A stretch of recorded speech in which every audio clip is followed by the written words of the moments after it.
स्वागत है दोस्तों आप सभी का YouTube के इस ऑनलाइन चैनल पर। मेरा नाम है ऐश्वर्य अग्रवाल।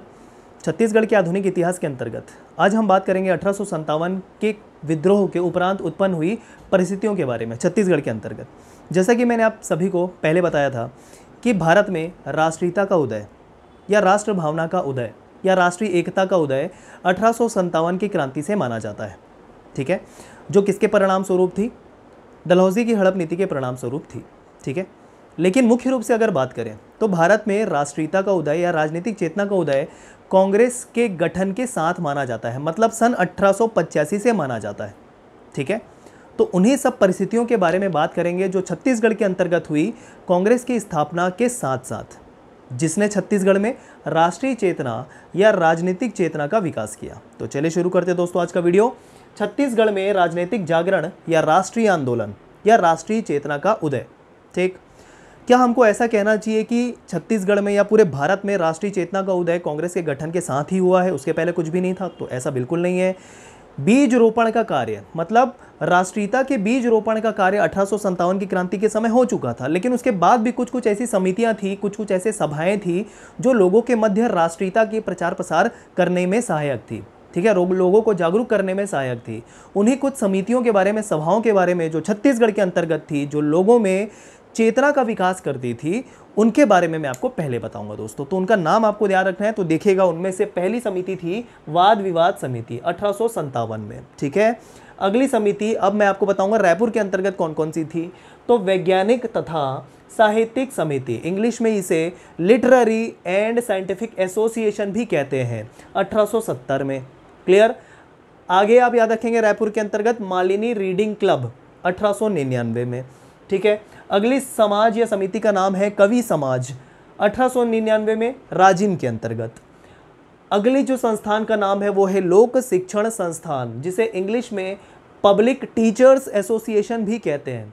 और एक है बाल समाज। इन सभी का जो गठन है रायपुर के अंतर्गत हुआ था, जिनका उद्देश्य लोगों के मध्य चेतना का विकास, चाहे वो राष्ट्रीय चेतना हो या राजनीतिक चेतना हो, उसका विकास करना था। ठीक है, बिलासपुर के अंतर्गत देखिए बुद्धि प्रकाश सभा, रीडिंग क्लब और बंगाल नागपुर रेलवे इंस्टीट्यूशन। ठीक है, 1870 में ये बंगाल नागपुर रेलवे इंस्टीट्यूट जो है 1870 में जिसका गठन हुआ है, वो किस प्रकार राष्ट्रीय चेतना के विकास में सहायक थी? तो सुनिए यहाँ पर। अब रेलवे इंस्टीट्यूट कैसे राष्ट्रीयता का भावना का प्रचार प्रसार करेगा? तो सुनिए, जैसे ही रेलवे इंस्टीट्यूट का गठन हुआ, मतलब यहाँ पर लिखा है बंगाल नागपुर, इस बंगाल नागपुर रेलवे इंस्टीट्यूट में छत्तीसगढ़ का रेलवे भी आता था। जैसे कि मैंने आपको पूरा बताया, रेलवे का विकास, इसका अलग से लेक्चर बना हुआ है, जब आप पढ़ेंगे अंतिम रूप से ब्रिटिश शासन है ना, तो उसमें मैंने पूरा बताया आपको। तो देखिए, जैसे रेलवे का विकास होगा, लोग एक जगह से दूसरी जगह ट्रैवल करेंगे। अब जब लोग एक जगह से दूसरी जगह ट्रैवल करेंगे तो एक दूसरे से मिलेंगे भी, और जब एक दूसरे से मिलेंगे तो किसी एक व्यक्ति में भी अगर राष्ट्रीयता की चेतना है तो वो बाकी लोगों में भी राष्ट्रीयता की चेतना का प्रचार प्रसार करेगा। ठीक है, तो रेलवे क्या किस तरीके से सहायक है? लोगों के एक दूसरे में मिलाने के लिए, एक दूसरे से मिलाने के लिए, और एक दूसरे से जब मिलाएंगे तो राष्ट्रीयता का प्रचार प्रसार भी तेजी से होगा। तो इस तरीके से रेलवे जो है वो सहायक बना राष्ट्रीयता के विकास के लिए। ठीक है, एक दूसरे के मेल जोल की वजह से। ठीक है, तो इस तरीके से ये समिति या इंस्टीट्यूट का नाम भी महत्वपूर्ण है राष्ट्रीयता के विकास के लिए। क्या? बंगाल नागपुर रेलवे इंस्टीट्यूट 1870, ये आप ध्यान रखेंगे। अब देखिए, एक चीज़ मैं आपको बता देना चाहता हूँ। सबसे पहले जब आप कांग्रेस के गठन के साथ शुरुआत करते हैं छत्तीसगढ़ में आधुनिक इतिहास पढ़ने के लिए, तो उसमें बहुत सारे नाम आपको याद में रखने पड़ेंगे, व्यक्तित्व के नाम आपको याद में रखने पड़ेंगे, और बहुत ही कन्फ्यूजन वाली स्थिति होती है। तो पूरे कार्यक्रम के अनुसार बताते हुए मैंने कोशिश किया है कि आपको कम से कम कन्फ्यूजन हो और पूरा एक सुव्यवस्थित ढंग से आपका आधुनिक इतिहास कवर हो 1885 के बाद, क्योंकि कन्फ्यूजन बहुत होता है, बहुत ही छांटना पड़ता है। अगर आप 3-4 बुक लेकर बैठेंगे तो बहुत ही टाइम वेस्ट होता है। तो वो सारा कार्य मैंने कर लिया दोस्तों आपके लिए, आपको सिर्फ पढ़ना है। ठीक है, और अगर वीडियो पसंद आए तो लाइक शेयर सब्सक्राइब करना है चैनल को। ठीक है, सो दैट आगे का भी जो वीडियो उसका नोटिफिकेशन आपको प्रॉपर मिल सके। क्लियर। और बेल आइकन को हिट करना मत भूलिएगा, क्योंकि बेल आइकन को जब आप हिट करेंगे तो नोटिफिकेशन आपको शो करेगा आपको। ठीक है दोस्तों, तो चलिए फिर देखते हैं कांग्रेस का गठन 1885 में किसके द्वारा हुआ था। आपको पता है, भारतीय सिविल सेवा के एक सेवानिवृत्त अधिकारी A.O. ह्यूम के द्वारा, लेकिन अकेले नहीं, उस समय भारत के जो वायसराय थे डफरिन, उसकी मदद से। ठीक है, अकेले डिसीजन लेने वाला ए.ओ. ह्यूम तो होगा नहीं, तो कौन था वायसराय उस समय? डफरिन। तो डफरिन और ए.ओ. ह्यूम के दिमाग की उपज थी ये कांग्रेस संस्था, या जिसे इंडियन नेशनल कांग्रेस के नाम से जाना जाता है, जिसका गठन 1885 में हुआ। अब एक चीज़ देखिए, ये दोनों जो है ब्रिटिश शासन के अंतर्गत थे। अब इनका कार्य या इनका उद्देश्य क्या था कांग्रेस के गठन को लेकर? तो देखिए, कांग्रेस के गठन को लेकर इनका उद्देश्य ये था कि ये जो कांग्रेस है ये भारतीय जनता और ब्रिटिश शासन के मध्य एक सुरक्षा कवच का कार्य करेगा। मतलब अगर कोई भी विद्रोह या कोई भी ऐसी स्थिति उत्पन्न होती है जिससे ब्रिटिश शासन को खतरा हो, उसमें क्या करेगा ये कांग्रेस? उसमें भारतीय जनता को समझाएगा, क्योंकि इस कांग्रेस में भारतीय प्रतिनिधि ही होंगे। समझ में आ रही बात? तो भारतीय प्रतिनिधि किसको समझाने में सक्षम है? भारतीयों को समझाने में सक्षम है। तो एक तरीके से अगर विद्रोह वाली स्थिति उत्पन्न होती है भारतीयों के मध्य, तो उनको समझाने का कार्य, ठीक है, शांत बैठाने का कार्य यह कांग्रेस करेगा। यह उद्देश्य था ए.ओ. ह्यूम और डफरिन का, ठीक है, सुरक्षा कवच के लिए कांग्रेस का गठन। लेकिन यह इनका दांव उल्टा पड़ गया। जो ये कांग्रेस का उपयोग अपनी सुरक्षा कवच के लिए करना चाहते थे, वो कांग्रेस राष्ट्रीयता के प्रचार प्रसार में लग गया, ठीक है, राजनीतिक चेतना के विकास में लग गया। इनको दांव पड़ गया इनका उल्टा। क्लियर? तो अब एक तरीके से देखेंगे कि इस कांग्रेस, इंडियन नेशनल कांग्रेस का अब जो कार्य है राजनीतिक चेतना का विकास करना होगा। और इसी प्रकार हम देखेंगे कि जैसे ही कांग्रेस का विकास हुआ, छत्तीसगढ़ में कौन कौन सी परिस्थितियों में, कौन कौन से सम्मेलन में, कौन कौन से अधिवेशन में किस तरह राष्ट्रीयता की भावना का या राजनीतिक चेतना की भावना का उदय हुआ दोस्तों। ठीक है, एकदम क्लियर है कॉन्सेप्ट दोस्तों यहाँ पर। चलिए देखिए, अब कांग्रेस के गठन जो 1885 में हुआ उसके संबंध में कुछ बातें देख लीजिए। जैसे कि मैंने बता दिया, ए.ओ. ह्यूम और डफरिन दोनों के सहयोग से कांग्रेस का गठन हुआ। ठीक, डफरिन थे उस समय वायसराय भारत के। अब कहाँ पर हुआ कांग्रेस का गठन? तो गोकुलदास तेजपाल संस्कृत कॉलेज जो मुंबई में है वहाँ पर। ठीक है, कुल 72 प्रतिनिधि थे और इस अधिवेशन की अध्यक्षता, मतलब जहाँ पर कांग्रेस का गठन हो रहा है उसी अधिवेशन की अध्यक्षता या प्रथम अधिवेशन जिसे कहना चाहिए, उसके जो अध्यक्ष थे वो थे W.C. बनर्जी, व्योमेश चंद्र बनर्जी। नोट करिएगा, इंपॉर्टेंट फैक्ट इंडियन हिस्ट्री को लेकर। हो गया कांग्रेस का गठन। अब इस कांग्रेस का प्रभाव छत्तीसगढ़ के अंतर्गत क्या क्या पड़ेगा देखते हैं दोस्तों। ठीक है, तो अगला टॉपिक यहाँ पर मैंने लिखा है, हेडिंग लिखा हुआ है, अधिवेशन सम्मेलन द्वारा छत्तीसगढ़ में राष्ट्रीय चेतना या राजनीतिक जागरण। ठीक, तो देखिए सबसे पहला वर्ष आपको ध्यान में रखना 1889 का, 1889 का, जिसमें कांग्रेस का बंबई अधिवेशन होता है यहाँ पर। ठीक है, अब इस कांग्रेस के मुंबई अधिवेशन में छत्तीसगढ़ से कौन कौन भाग लेने जाता है? तो देखिए, छत्तीसगढ़ से माधवराव सप्रे, वामनराव लाखे, रामदयाल तिवारी और सीएम ठक्कर, ये 4 लोग पहुंचते हैं कांग्रेस के बंबई अधिवेशन में 1889 में। अब ये कांग्रेस के अधिवेशन में भाग ले रहे हैं और कांग्रेस का कार्य तो बदल चुका है, क्या? राष्ट्रीयता का प्रचार प्रसार करना। तो एक तरीके से छत्तीसगढ़ के व्यक्तियों में भी, छत्तीसगढ़ के लोगों में भी क्या होगा? राष्ट्रीय चेतना का विकास होगा। इस तरीके से हम इसको मान रहे हैं सहायक। क्लियर? इस कारण हम पढ़ रहे हैं कौन सा अधिवेशन? 1889 का कांग्रेस सेशन अधिवेशन। ठीक है, अब इसमें जो अध्यक्षता की थी, किसने की थी? तो नोट कीजिएगा, 1889 के कांग्रेस के मुंबई अधिवेशन में अध्यक्षता जो की थी उनका नाम था William Wedderburn. William Wedderburn. Clear? अब देखिए आगे, 1891 में कांग्रेस का नागपुर अधिवेशन हुआ। अध्यक्ष थे पी आनंदाचार्लू। अब चूंकि कांग्रेस का नागपुर अधिवेशन हो रहा है, तो देखिए ये जो महाराष्ट्र का शहर है, बहुत ही मुख्य शहर नागपुर, छत्तीसगढ़ के बहुत ही पास है। अब जब नागपुर में कांग्रेस का अधिवेशन होगा तो इसका प्रभाव मुख्य रूप से छत्तीसगढ़ में भी पड़ेगा और छत्तीसगढ़ में राजनीतिक चेतना होगी। क्लियर? तो इस तरीके से ये महत्वपूर्ण है 1891 का नागपुर अधिवेशन, अध्यक्षता पी आनंदाचार्लू। ठीक है, अब छत्तीसगढ़ से कौन कौन लोग भाग लेने गए? तो याद रखिए, पुराने 4 लोग जो 1889 के अधिवेशन में भी गए थे, वही 4 लोग के नाम याद रखिए और एक अतिरिक्त नाम याद रखिए, +1 करके याद रखिएगा। 1891 के अधिवेशन में +1 एक और नाम याद रखिएगा, बद्रीनाथ साव। ये 4 लोग तो थे ही, साथ ही साथ एक और नाम आपको याद रखना है, कुल हो जाएंगे 5 लोग बद्रीनाथ साव को मिलाकर। कहीं कहीं पर ऐसा लिखा है कि ये जो 1891 का नागपुर अधिवेशन था उसमें माधवराव सप्रे ने भाग नहीं लिया था। तो देखिए यहाँ पर बहुत दुविधा वाली स्थिति, जैसा कि मैंने बताया, कहीं पर कुछ नाम मिलेगा, कहीं पर कुछ नाम मिलेगा, कहीं पर कुछ नाम मिसिंग होगा, कहीं कुछ नाम दिया होगा। ठीक है, तो माधवराव सप्रे ने भाग नहीं लिया था 1891 में, ऐसा भी दिया है, लेकिन कई जगह दिया कि पुराने 4 और बद्रीनाथ साव मिलाकर कुल 5 लोग थे। क्लियर? तो ये था 1891 का नागपुर अधिवेशन। आगे बढ़े, 1905 आ जाइए अगला वर्ष। कांग्रेस का प्रथम प्रांतीय राजनीतिक परिषद सम्मेलन, ध्यान रखिएगा बहुत ही महत्वपूर्ण, 3 प्रांतीय परिषद की बात करूंगा, 3 प्रांतीय परिषद की बात करूंगा, उसमें से पहला प्रांतीय परिषद है कांग्रेस का प्रथम प्रांतीय राजनीतिक परिषद सम्मेलन नागपुर का, ठीक है, 1905 में हुआ ये, ठीक। प्रभाव देखते हैं क्या हुआ। अब 1905 का समय था बंग भंग वाला समय, ठीक है। जब आप भारतीय इतिहास पढ़ेंगे तो आपको समझ में आएगा कि बंग भंग है क्या, और बहुत सारे लोगों को पता भी होगा। तो बंग भंग के समय स्वतंत्रता आंदोलन का बिलासपुर से नेतृत्व किसने किया? ताराचंद्र ने किया। बहुत ही महत्वपूर्ण एक नाम आपको याद रखना है, ताराचंद्र। तो क्या बंग भंग के समय स्वतंत्रता आंदोलन का बिलासपुर से नेतृत्व किस व्यक्ति ने किया? ताराचंद्र नामक व्यक्ति ने किया। और इस प्रकार बिलासपुर जिले में राजनीतिक रूप से जागृत प्रथम व्यक्ति होने का श्रेय ताराचंद्र को ही जाता है। नोट करिएगा इस बात को। अगला समय अब आ जाइए 1906 का, ठीक है, 1906 कालक्रम के अनुसार चल रहे हैं दोस्तों। 1906 में पहुंच गए। देखिए द्वितीय प्रांतीय राजनीतिक परिषद आ गया, अब जबलपुर में हुआ। पहला प्रांतीय राजनीतिक परिषद कहाँ हुआ? नागपुर में। दूसरा प्रांतीय राजनीतिक परिषद जो है वो जबलपुर में, एक साथ आप लिख सकते हैं।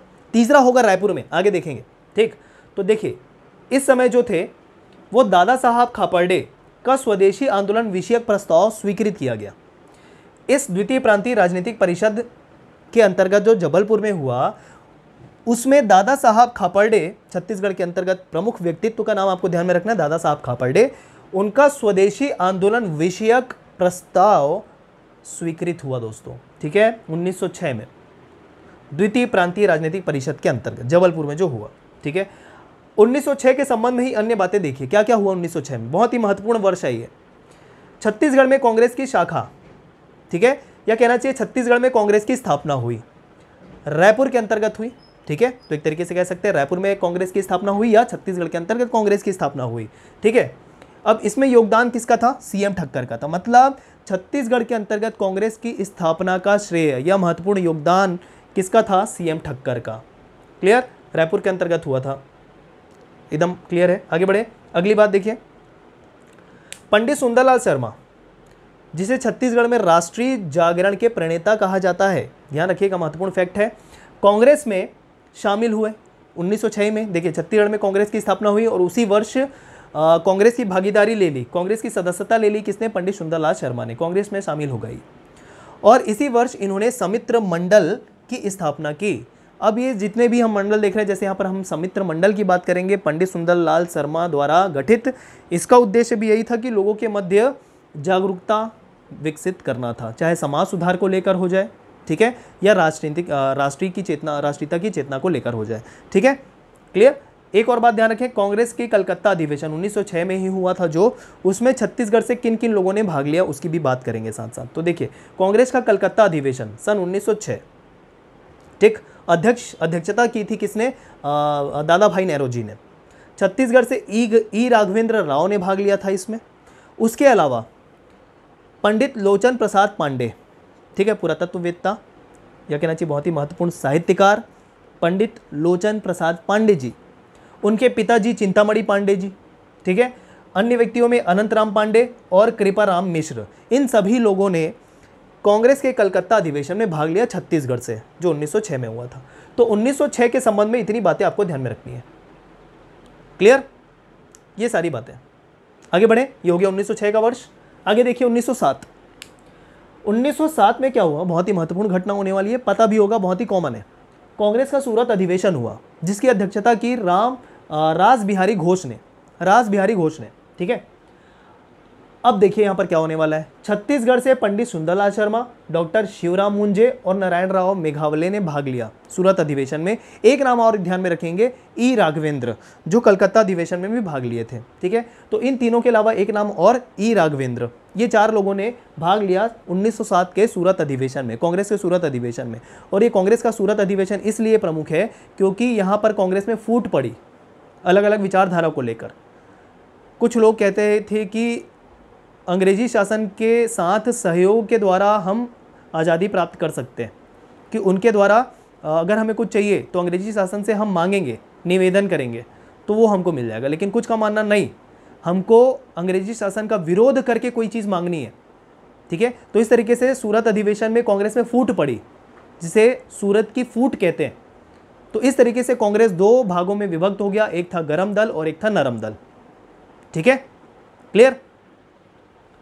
तो देखिए छत्तीसगढ़ से कितने लोगों ने कौन कौन शामिल हुए ये याद हो गया। अगली बातें देखिए, तृतीय प्रांतीय राजनीतिक परिषद, यही 1907 में ही हुआ। दो हमने पहले देख लिया था, अब देखेंगे तीसरा प्रांतीय राजनीतिक परिषद। एग्जैक्ट डेट अगर ध्यान में रखना है तो ध्यान रखिए 29 मार्च 1907, इसलिए क्योंकि ये रायपुर में हुआ है, छत्तीसगढ़ के अंतर्गत बात कर रहे हैं।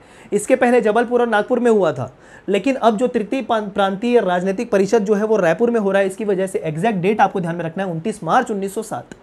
क्लियर। अब इसमें क्या हुआ, देखिए कांग्रेस का जो सूरत अधिवेशन था 1907 में, उसमें भारत में जो, या कांग्रेस में कहना चाहिए, उसमें फूट पड़ी और गरम दल नरम दल में विभाजन हुआ कांग्रेस का। कहां पर, सूरत अधिवेशन में। लेकिन छत्तीसगढ़ में कब विभाजन होगा वो देखिए, छत्तीसगढ़ में तृतीय प्रांतीय राजनीतिक परिषद के अंतर्गत कांग्रेस में फूट पड़ेगी छत्तीसगढ़ के अंतर्गत, और छत्तीसगढ़ के अंतर्गत कांग्रेस गरम दल और नरम दल में विभाजित हो जाएगा। ठीक है, तो मैं ये अंतर बता रहा हूं। देखिए भारत में जो मुख्य रूप से कांग्रेस का फूट पड़ा वो 1907 के सूरत अधिवेशन के तहत पड़ा, जबकि छत्तीसगढ़ में तृतीय प्रांतीय राजनीतिक परिषद के अंतर्गत पड़ा। ठीक, अब गरम दल में कौन कौन व्यक्ति थे और नरम दल में कौन कौन पुरुष थे छत्तीसगढ़ के अंतर्गत, उसकी बात करेंगे। तो देखिए गरम दल के समर्थन में कौन कौन था, या गरम दल वाले व्यक्ति कौन कौन थे छत्तीसगढ़ के अंतर्गत, दादा साहब खापर्डे, माधवराव सप्रे, पंडित रविशंकर शुक्ल, वामन राव लाखे, लक्ष्मण राव उदगीरकर और डॉक्टर शिवलाल मुंजे। ये सभी के सभी गरम दल का समर्थन करने वाले नेता थे छत्तीसगढ़ के अंतर्गत। नरम दल का समर्थन करने वाले कौन कौन थे, डॉक्टर हरि सिंह गौर। महत्वपूर्ण नाम बता रहा हूँ, गरम दल नरम दल महत्वपूर्ण टॉपिक है, ये आपको याद रखने हैं नाम, जैसे कि मैंने कहा नाम याद करना ही पड़ेगा। और ये डॉक्टर हरि सिंह गौर को अंडरलाइन इसलिए किया है क्योंकि ये जो तृतीय प्रांतीय राजनीतिक परिषद हुआ था रायपुर के अंतर्गत, उसकी अध्यक्षता भी डॉक्टर हरि सिंह गौर ने की थी। ठीक है, जो नरम दल के समर्थन में थे। आगे राय बहादुर, देवेंद्र नाथ चौधरी, CM ठक्कर, डॉक्टर मधोलकर और डॉक्टर केलकर, ये सभी के सभी नरम दल के समर्थन में थे। तो इस तरीके से छत्तीसगढ़ के अंतर्गत भी कांग्रेस का विभाजन हो गया, या व्यक्तियों का विभाजन हो गया गरम दल और नरम दल में। आगे बढ़े, देखिए 1907 में ही अन्य घटना क्या हुई, नांदगांव में प्रथम छात्र हड़ताल हुआ हाई स्कूल में, जिसके नेतृत्वकर्ता के तौर पे ठाकुर प्यारेलाल सिंह को आपको ध्यान में रखना है। जहां कहीं भी राजनांदगांव का नाम याद आया तो एक ही नाम आपको मुख्य रूप से ध्यान में आना चाहिए, और वो है ठाकुर प्यारेलाल सिंह। आगे जाके अगर हम मजदूर आंदोलन देखेंगे 3, उसमें भी आएंगे नाम ये ठाकुर प्यारेलाल सिंह। और जैसा कि हमने देखा नांदगांव में जो प्रथम छात्र हड़ताल था, पूरे देश का प्रथम छात्र हड़ताल था, जो हाई स्कूल में हुआ था नांदगांव के, राजनांदगांव के, उसका नेतृत्व भी किसने किया था, या समर्थन किसने किया था, डॉक्टर प्यारेलाल सिंह ने। नांदगांव के अंतर्गत प्रमुख व्यक्तित्व, नाम ध्यान में रखना है। ठीक है, चलिए ये हो गया 1907 में होने वाली प्रमुख घटना। ठीक, अब एक और बात ये हुई थी, एक इंसिडेंट है यही तृतीय प्रांतीय राजनीतिक परिषद के बारे में, कि इस परिषद की शुरुआत दादा साहब खापर्डे ने वंदे मातरम का नारा लगाकर करने को कहा, लेकिन बाकी इसके समर्थन में नहीं थे। मतलब कुछ लोग इसके समर्थन में नहीं थे, क्योंकि उस समय वंदे मातरम कहना कानूनी जुल्म था। ठीक है, सजा दी जाती थी वंदे मातरम कहने के लिए। लेकिन दादा साहब खापर्डे ने कहा कि भैया इस प्रांतीय परिषद की शुरुआत वंदे मातरम कहकर होनी चाहिए। तो लोगों ने नहीं माना उनकी बात, और फिर दादा साहब खापर्डे वहाँ से उठकर चले गए। ठीक है, बाद में फिर जैसे तैसे आपस में ये समझौता हुआ कि ठीक है वंदे मातरम बोल के शुरुआत कर दी जाएगी। लेकिन उनको जब वापस बुलाने गया किनको, दादा साहब खापर्डे को, तो वो वापस नहीं आए वो। ठीक है, उन्होंने क्या किया, तात्यापारा में हनुमान मंदिर के सामने ही सम्मेलन रख लिया उसी दिन, और दूसरे दिन एक और जनसभा बुला ली दादा साहब खापर्डे ने। इतने लोकप्रिय थे ये उस समय। ठीक है, तो इस तरीके से आप ये इंसिडेंट ध्यान में रख सकते हैं। चलिए अगला वर्ष आप ध्यान रखेंगे 1908 का। माधवराव सप्रे जी 21 अगस्त 1908 को गिरफ्तार हो जाते हैं। अब गिरफ्तार होने के पीछे कारण क्या था, तो कारण ये था कि 13 अगस्त 1907 को हिंद केसरी का प्रकाशन प्रारंभ हुआ, और ये हिंद केसरी जो बाल गंगाधर तिलक का केसरी था, ठीक है, मराठी पत्रिका, उसका हिंदी में प्रकाशन किया किन्होंने, माधवराव सप्रे ने। और उसमें छपे 2 लेख, जिसमें से एक था बम गोले का रहस्य और देश की दुर्दशा। तो इसमें छपे लेख की वजह से इसमें क्या हो रहा था कि विदेशी शासन या अंग्रेजी शासन का विरोध हो रहा था। तो इस वजह से माधवराव सप्रे को गिरफ्तार कर लिया गया, वो छपे लेख की वजह, क्योंकि ये आलोचना कर रहे थे किसकी, ब्रिटिश शासन की, ये जो छपे लेख थे। ठीक है, तो 13 अगस्त 1907 को हिंद केसरी का प्रकाशन प्रारंभ हुआ, और गिरफ्तार कब किया गया इसमें छपे लेख के कारण? हिंद केसरी में छपे लेख के कारण 21 अगस्त 1908 को। हिंद केसरी बाल गंगाधर तिलक के केसरी का हिंदी कहना चाहिए पत्रिका का हिंदी ट्रांसलेट किया हुआ पत्रिका था। ठीक है, आगे देखें। अब क्या हुआ फिर कि माफ़ीनामा के बाद, वैसे तो माधवराव सप्रे माफ़ी मांगना नहीं चाह रहे थे। अंग्रेज़ों ने कहा कि आप माफ़ी मांग लीजिए लिखित, हम आपको बिना किसी ट्रायल के छोड़ देंगे। ठीक है, लेकिन ये नहीं मान रहे थे। माधवराव सप्रे जी बोल रहे थे कि मैं माफ़ी नहीं मांगूंगा, लेकिन वामन राव राखे जी द्वारा उनको समझाया गया कि भाई देख लो ऐसा ऐसा है, फिर आपको आगे के लिए बहुत सारे प्रतिबंध झेलने को पड़ सकते हैं, तो आप माफ़ीनामा दे दीजिए। तो फिर मनाने के बाद माधवराव सप्रे ने फाइनली माफ़ीनामा दिया, और माफ़ीनामा के बाद 2 नवंबर 1908 को माधवराव सप्रे जी को रिहा कर दिया गया। लेकिन उसके बाद ये अत्यंत दुखी हो गए माधवराव सप्रे जी, क्योंकि माफ़ी मांगना चाह नहीं रहे थे, और माफ़ी मांगने के कारण एक तरीके से रायपुर में इनकी बदनामी भी हुई। ठीक है, इनकी आलोचना भी हुई कि इन्होंने अंग्रेजों से माफ़ी क्यों मांगी। इनके पुतले भी जलाए गए माधवराव सप्रे जी के। ठीक है, तो इस तरीके से ये एकांतवास में चले गए कुछ दिनों के लिए। तो ये पूरा इंसिडेंट था 1908 का। हिंद केसरी आपको ध्यान में रखना है, माधवराव सप्रे द्वारा प्रकाशित केसरी का हिंदी अनुवाद पत्रिका। 1909 अगला टाइम, 1908 के बाद ध्यान रखेंगे, सरस्वती पुस्तकालय की स्थापना हुई। ठीक है, राजनांदगांव के अंतर्गत, जिसमें ठाकुर प्यारेलाल मुख्य थे। राजनांदगांव का नाम याद आएगा तो आपको ध्यान में रखना है ठाकुर प्यारेलाल। अन्य सहायक के तौर पे छबीराम चौबे और गज्जूलाल शर्मा, 2 नाम आपको याद रखने, मतलब कुल 3 नाम याद रखने। ठाकुर प्यारेलाल तो पहले ही पता था नांदगांव से, 2 और नाम छबीराम चौबे और गज्जूलाल शर्मा, सरस्वती पुस्तकालय की स्थापना को लेकर 1909 में। क्लियर। अब जो राष्ट्रीयता के प्रचार प्रसार को लेकर अगर हम बात करें तो ठाकुर प्यारेलाल सिंह के अन्य सहयोगी के तौर पे आपको शिवलाल और शंकर खरे, 2 अन्य नाम ध्यान में रखने हैं राजनांदगांव के अंतर्गत। ठाकुर प्यारेलाल सिंह के अन्य सहयोगी शिवलाल और शंकर खरे। देखिए, पुस्तकालय की स्थापना के लिए सहयोगी कौन? छबीराम और गज्जूलाल। लेकिन राष्ट्रीयता के प्रचार प्रसार को लेकर राजनांदगांव से ठाकुर प्यारेलाल सिंह के सहयोगी के तौर पे शिवलाल और शंकर खरे, 2 नाम, दोनों अलग अलग बातें। क्लियर। अगला समय आ जाएगा 1912 का। कान्य कुब्ज महासभा की स्थापना की गई पंडित रविशंकर शुक्ल के द्वारा। तो इस तरीके से आज हमने पूरा कवर किया 1912 तक का समय। अगले वीडियो में हम बात करेंगे 1912 के आगे आने वाले समय के बारे में, मतलब जो भी घटना हुई होगी 1912 के बाद की, उसकी हम बात करेंगे। ठीक है। अच्छा, कुछ बातें ध्यान में रख लीजिए। यहाँ पर पंडित सुंदरलाल शर्मा के द्वारा कौन से कार्य किए गए या किसका स्थापना की गई, तो देखिए स्वदेशी आंदोलन के पूरी तरीके से समर्थक थे। कौन? पंडित सुंदरलाल शर्मा। और स्वदेशी आंदोलन के तहत मतलब स्वदेशी वस्तुओं का प्रयोग करना। ठीक है, मतलब ऐसे कपड़ों को प्रयोग करना जो खादी के थे। ठीक, तो खादी के वस्त्रों का प्रयोग करने के लिए प्रोत्साहित करेंगे पंडित सुंदरलाल शर्मा, और इसी कारण खादी आश्रमों की स्थापना करेंगे जगह जगह पर। कौन? पंडित सुंदरलाल शर्मा। ठीक, आगे हम देखेंगे कुछ खादी जो कहना चाहिए आश्रम है उसकी स्थापना अन्य व्यक्तियों के द्वारा भी की गई, अन्य पुरुषों के द्वारा भी की गई थी, उसकी भी बात करेंगे हम। फिलहाल आप ध्यान रखेंगे खादी आश्रमों की स्थापना जगह जगह पर स्वदेशी आंदोलन को समर्थन करने के लिए पंडित सुंदरलाल शर्मा द्वारा स्थापित किया गया। संस्कृत पाठशाला राजिम के अंतर्गत इन्होंने स्थापना किया। सतनामी आश्रम, छुआछूत को भगाने के लिए सतनामी आश्रम की स्थापना की रायपुर के अंतर्गत। ठीक, तो इतनी बातें आपको पंडित सुंदरलाल शर्मा के महत्वपूर्ण कार्य के तौर पे याद रखना है। आगे यदुनंदन प्रसाद वर्मा बाल समाज पुस्तकालय का गठन इन्होंने किया। यदुनंदन प्रसाद वर्मा, नाम याद करना पड़ेगा दोस्तों, बार बार देखिए वीडियो को तो जिससे आपको याद हो जाएगा। ठीक है, स्पीड बढ़ाकर देख लीजिए, लेकिन नाम याद करना ही पड़ेगा। ठीक है, अगले नाम डॉक्टर छेदीलाल, सेवा समिति का गठन किया इन्होंने। ठीक है, तो बाल समाज पुस्तकालय यदुनंदन प्रसाद वर्मा और सेवा समिति का गठन डॉक्टर छेदीलाल, ये आपको ध्यान में रखना है। ये अतिरिक्त बातें मैंने आपको बताई। ठीक है, तो ये था कांग्रेस के गठन से लेकर 1912 तक का समय। जो महत्वपूर्ण बातें थी वो सारी बातें मैंने आपको बताई। ठीक है, अगले वीडियो में देखेंगे दोस्तों 1912 के बाद की घटना। ठीक है, जो राष्ट्रीय चेतना या राष्ट्रीयता के प्रचार प्रसार में सहायक थी। तो दोस्तों वीडियो को आप ज़्यादा से ज़्यादा लाइक कीजिएगा। अगर आपको पसंद आया है तो हमें इसी से ही प्रेरणा मिलती है, आपके लाइक से, आपके कमेंट करने से। अगर आपके मन में कोई सुझाव है तो वह सुझाव भी कमेंट के माध्यम से आप हमें दे सकते हैं। चैनल को प्लीज़ सब्सक्राइब कीजिए और लोगों के मध्य फैलाइए, जिससे बाकी लोगों का भी फ़ायदा हो। और एक तरीके से जैसा कि मैंने कहा, हमारा भी इसमें यह स्वार्थ है कि हमें प्रेरणा मिलती है। अगर आप ज़्यादा से ज़्यादा हमें सपोर्ट करेंगे तो हमें प्रेरणा मिलेगी और अच्छा करने के लिए। ठीक है, तो सब्सक्राइब कीजिए और बेल आइकन को हिट करना ना भूलें, सो दैट आगे के जो आने वाले वीडियो होंगे उसका नोटिफिकेशन आपको प्रॉपर मिल पाए। ठीक है दोस्तों, चलिए मिलते हैं अगले वीडियो में। धन्यवाद।